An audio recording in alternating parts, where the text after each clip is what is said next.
Things that even a starving parrot shouldn't eat. Things they absolutely must not eat. Especially the fourth one. It will die within 2 hours of eating it.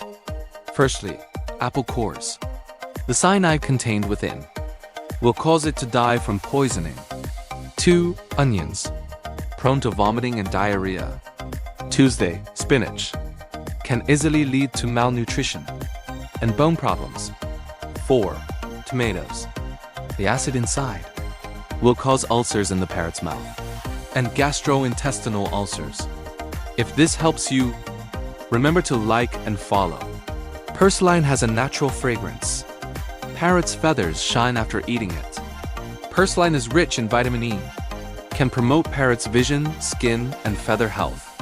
Summer is the molting season for parrots. Eating purslane makes parrots healthy and beautiful. At the same time, it can improve digestion, prevent bird constipation. Purslane is called longevity vegetable in traditional Chinese medicine. It is beneficial for both birds and humans.